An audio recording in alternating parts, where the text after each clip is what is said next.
Nous sommes en période électorale qui vient d'entrer dans sa phase de campagne. Pour la présidentielle, côté Front commun pour le Congo, un seul nom. Emmanuel Ramazani Shadary, qui pour sa campagne a validé 48 cellules des animateurs comme équipe d'accompagnement de ces cellules. Une est en charge de la jeunesse, laquelle cellule est dirigée par le député national Zoé Kabila. Justement, un des membres et notre invité, c'est une femme, Madame Karine Pwekela. Bienvenue. Merci beaucoup, Monsieur Alain. Alors, vous êtes membre de la cellule en charge de la jeunesse pour la campagne d'Emmanuel Ramazani Shadary. Première question, qui est Karine Pwekela? On aimerait bien vous connaître avant de parler de votre cellule. Ok, merci. Comme vous l'avez bien dit, je suis membre, Karine Pwekela est membre de la cellule de campagne d'Emmanuel Shadary, cellule de la jeunesse qui est dirigée par l'honorable Zoé Kabila et qui a comme rapporteur le docteur Félix Moumat. Mais aussi, Mme Karine Pwekela est présidente de la Ligue des femmes du Parti congolais social-démocrate, parti cher à l'excellence Olongo Pongo Basile, qui est l'autorité morale. Alors, vous êtes une femme. Beaucoup de femmes ne s'intègrent pas dans la politique. Pourquoi avoir choisi de faire la politique? Bon, pour moi, mon statut des femmes n'a pas d'incidence dans la vie politique.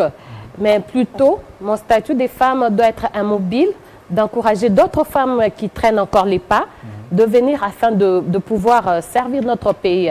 Vous savez, pour moi, la politique, c'est une passion. Pourquoi je dis une passion? Depuis mon enfance, j'étais en train de rêver d'être parmi les décideurs du pays ou encore de servir le prochain. C'est ainsi que dans ma formation, j'ai d'abord embrassé la carrière infirmière. J'ai fait la formation de sciences infirmières et après, toujours par cette passion de servir encore mieux la population, je me suis dit, je peux encore faire mieux. C'est comme ça que je suis allée faire le droit à l'UPC. Et aujourd'hui, la politique pour moi, c'est vraiment un sacerdoce, servir mon prochain. Donc on peut dire que vous êtes avocate?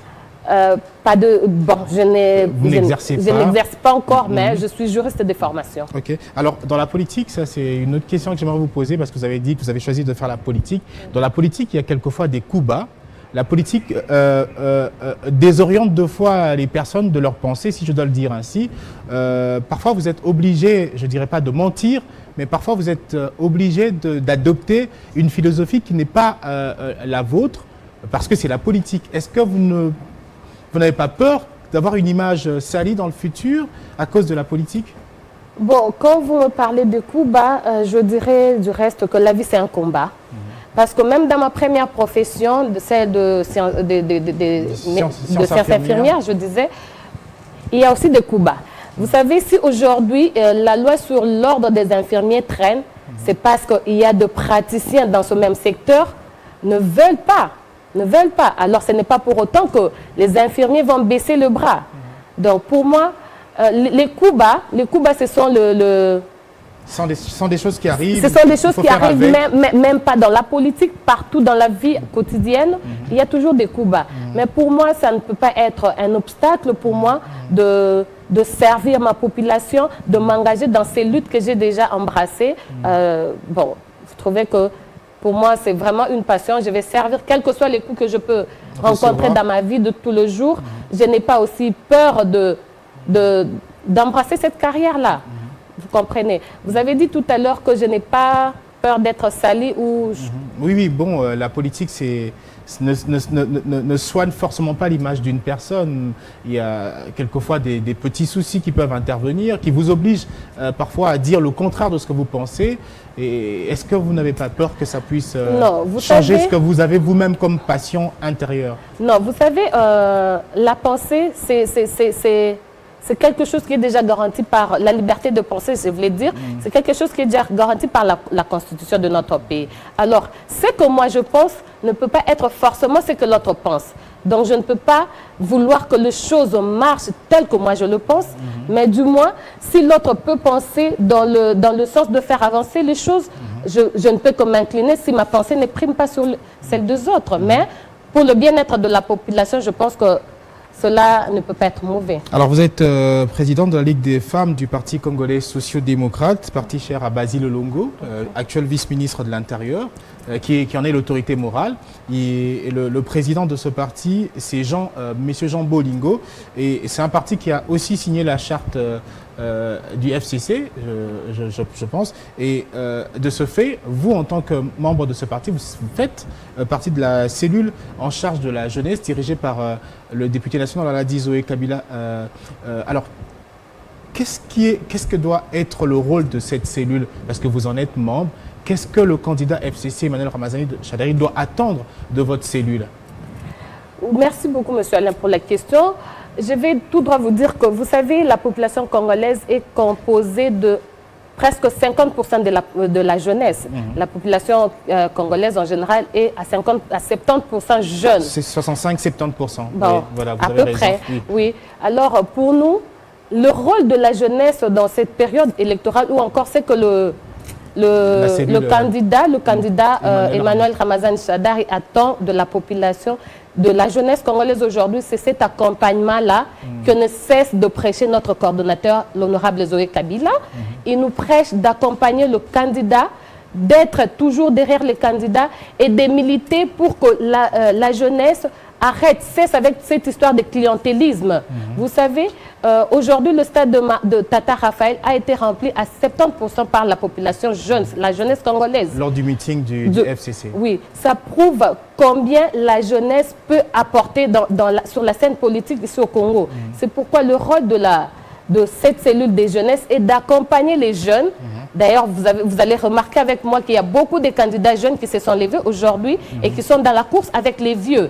Et notre rôle, en tant que cellule de la jeunesse, est d'accompagner non seulement notre candidat numéro 13, mais aussi tous les jeunes qui se sont levés aujourd'hui pour que demain, la jeunesse puisse se retrouver et que la jeunesse soit aussi parmi les décideurs de ce pays.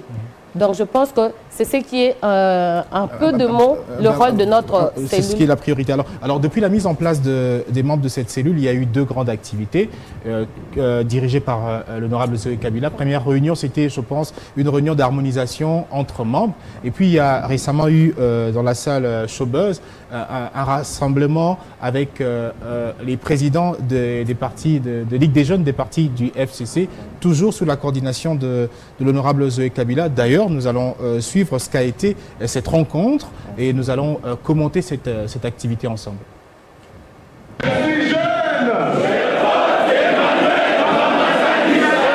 Une grosse ambiance qui s'est fait passer de tout commentaire.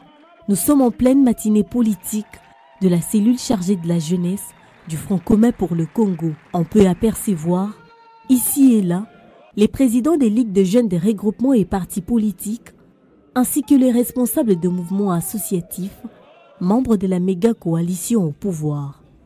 Obaminako, secrétaire général de la MP, Marie-Ange Mouchobekwa, ministre des Droits humains, Thomas Louaka, ministre des Transports, et Geneviève Inagossi, députée nationale, sont intervenus pour rappeler la jeunesse FCC à se tenir prête à voter, sauvegarde de la nation, face au péril impérialiste. On a eu 4 interventions, le rôle de la jeunesse, le rôle de la femme, la préservation des acquis de la République, les droits humains pendant la campagne électorale, le respect des droits humains, le principe de souveraineté nationale. L'heureux hôte, Zoé Kabila, coordonnateur national de la cellule jeunesse FCC, le confirme. Pour que la République démocratique du Congo se développe, nous avons besoin de la stabilité. Oui. Dès le 23 décembre, la stabilité, c'est Emmanuel Ramazani Shadari. Pour ce faire, nous avons le devoir de fédérer, de sensibiliser et voter cette candidature avec conscience et militantisme. Comme nous le savons, les jeunes joueront un rôle majeur dans la matérialisation du programme de notre candidat président. Message bien reçu par l'assistance qui a eu à adresser des questions aux intervenants. Très mobilisés et bien sensibilisés pour que nous puissions apporter notre candidat à la victoire. Nous allons faire un effort en tant que jeunes pour gagner ces élections. Que les jeunes doivent être formés, ils doivent être responsabilisés. Cela passe aussi par un processus de conscientisation. Très attentif, le coordonnateur national Zoé Kabila dit avoir perçu les inquiétudes de la jeunesse ici représentée et promet de continuer avec les mêmes combats, même après les élections.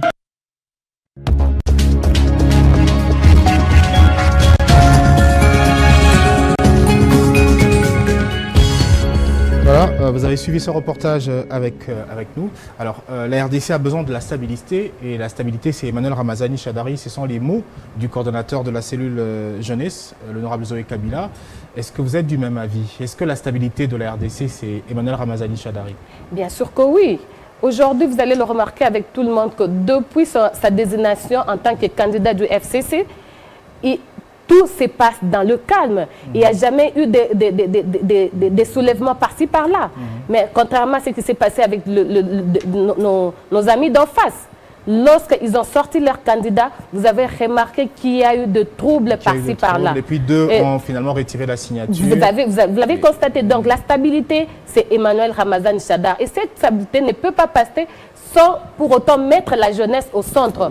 Vu que les jeunes sont la majorité de la population congolaise. Et comprenant cela, aujourd'hui, l'artisan de la paix, de la démocratie, le président Joseph Kabila Kabange, a voulu que cette jeunesse soit représentée en créant cette cellule qui est dirigée par le coordonnateur Zoé Kabila dans la campagne de Emmanuel Ramazani Shadari. Alors, Madame Karine, est-ce qu'aujourd'hui la jeunesse est vraiment assez attentive pour soutenir votre candidat, ou c'est plus la jeunesse du FCC? Mais, cher Alain, au stade Tata Raphaël, quand vous dites qu'il y a eu 70% des jeunes, au stade de Mboujmaï, la même chose. Et comment est-ce qu'aujourd'hui vous allez me poser la question de savoir si la jeunesse est attentive? Et bien sûr que oui, la jeunesse est attentive à soutenir la candidature du numéro 13 qui est Emmanuel Ramazani Shadari. Alors, les jeunes ont un rôle déterminant à jouer pour non seulement propulser la candidature de votre candidat à la présidentielle, mais également un rôle important à jouer au développement. Alors, dans les prochains jours, puisqu'on est déjà en campagne électorale, qu'est-ce qui sera fait par les jeunes et qu'est-ce que vous attendez des jeunes quant à l'électorat d'Emmanuel Ramazani Shadari? Nous attendons la victoire à 100% d'Emmanuel Ramazani Shadari parce que les jeunes sont à jamais déterminés à porter haut la candidature d'Emmanuel Ramazani Shadari jusqu'à la législature, jusqu'à plutôt à la présidentielle. Vous m'avez dit tout à l'heure que qu'est-ce que les jeunes comptent faire.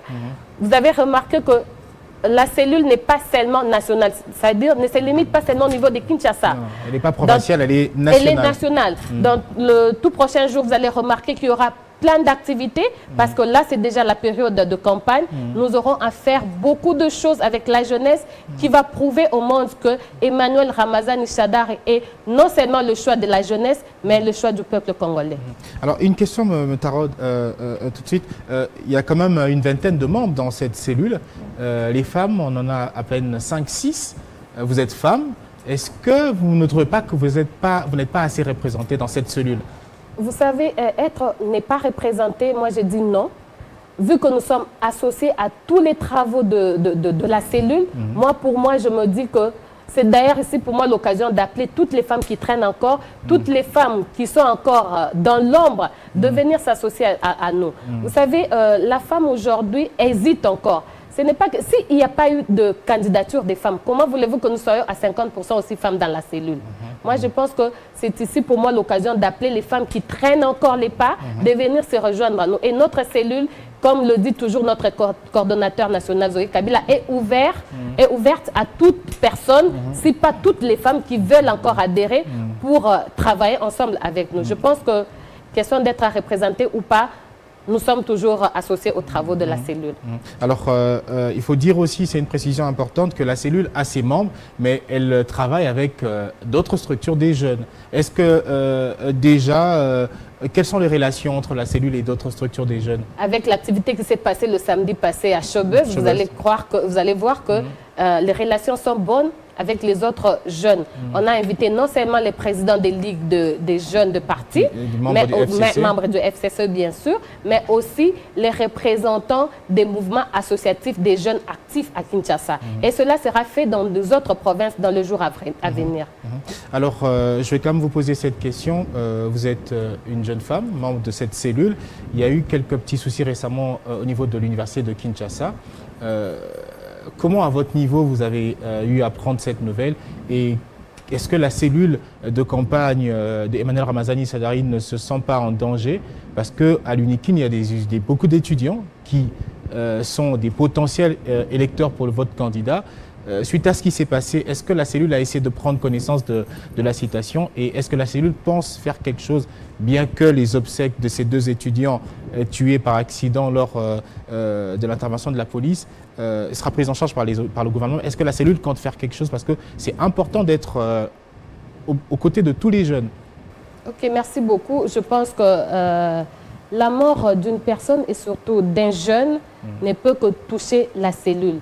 Notre coordonnateur et la cellule tout entière a condamné avec la dernière énergie ce qui s'est passé au campus de l'université de Kinshasa. Oui. Mais il faut souligner ici que les campus, ce sont des milieux apolitiques.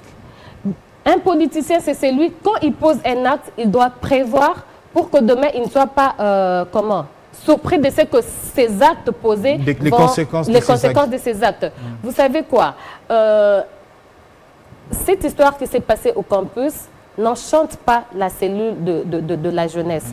Ce sont les gens qui veulent instrumentaliser la jeunesse, qui ont fait de leurs actes aujourd'hui un chaos sur les campus. Donc il y a derrière, souvent derrière des manifestants comme ça, il y a des politiques qui veulent une déstabilisation. Ce sont ceux-là qui sont irresponsables dans leurs actes. Aujourd'hui, je dis quelque chose et demain, je me dédire qui veulent à ce que la jeunesse qui est instrumentalisée puisse se soulever et commettre des actes qui n'honorent pas, qui n'avancent pas notre pays. Mais du reste, je pense que les auteurs, que ce soit militaires, civils, policières, seront vraiment punis. Déjà, il y a un procès qui est ouvert. Vous le savez déjà qu'il y a un procès qui est ouvert et cela ne restera pas impuni. Alors, on est à la fin de cet entretien. Est-ce que vous avez un message particulier à adresser à la jeunesse de l'ensemble de la République démocratique du Congo? Un message en tant que membre de la cellule de jeunesse de la campagne du candidat Emmanuel Ramazani Shadary. Pourquoi les jeunes doivent faire confiance à Emmanuel Ramazani Shadary et est-ce qu'il y a un message particulier? Un message particulier, moi je dirais aujourd'hui aux jeunes que Emmanuel Ramazani Shadary nous a fait confiance en mettant à la tête de notre cellule un jeune comme nous, qui est l'honorable Zoé Kabila, qui est un jeune très socialiste. Et aujourd'hui, la jeunesse doit se sentir concernée et fière d'appartenir à la République démocratique du Congo. Et je rassure à cette jeunesse que la victoire d'Emmanuel Ramazani Shadary sera le départ. Avec comme coordonnateur Zoé Kabila à la tête, ça aura un départ très positif dans la vie de la jeunesse congolaise. Merci Madame Karine Pouekela. Je rappelle que vous êtes membre de la cellule en charge de la jeunesse pour la campagne du candidat Emmanuel Ramazani Shadary. Vous êtes également présidente de la Ligue de jeunes d'un parti politique du FCC. C'est facile d'être présidente d'une Ligue des jeunes quand on est femme? Vous savez, on est femme. Non, je ne suis pas présidente de la Ligue des jeunes. Ligue des femmes. Voilà, oui, voilà. Est-ce que c'est facile d'être Oui, bien sûr que oui, bien sûr que oui. Pourquoi pas? Je me retrouve dans mon monde. Il suffit d'être dynamique. Oui, il suffit d'être dynamique, cohérente et puis forte. Et je pense que ça sera facile. Je voulais aussi vous rappeler que Mme Karine Pouekela, non seulement qu'elle est membre de la cellule de la jeunesse, mais elle est aussi candidate à la députation nationale dans la circonscription de la Funa. De la Funa. Ça va aller? Vous allez passer? Bien sûr que oui. Vous avez une forte base? Bien sûr que oui. Bien sûr que d'ailleurs, je vous invite à descendre dans ma base durant toute cette période de campagne. Ben, bonne chance à vous. C'est le numéro combien, Funa? Numéro 223 Funa. Numéro 223 Funa. Donc on lance un message à ceux qui vous soutiennent de vous soutenir. Oui, comme d'habitude. Merci à vous. Merci. Merci également à vous de nous avoir suivis. J'espère que vous avez aimé cet entretien avec Mme Karine Pouekela. N'hésitez pas de faire un tour chez nous à Télé 50 pendant cette campagne électorale. Si vous avez des messages à adresser à ceux qui doivent vous voter, faire de vous député national ou provincial, c'est la période de la campagne électorale et Télé 50 donnera la parole à tout le monde. Merci de l'attention soutenue. Bonne suite de nos programmes.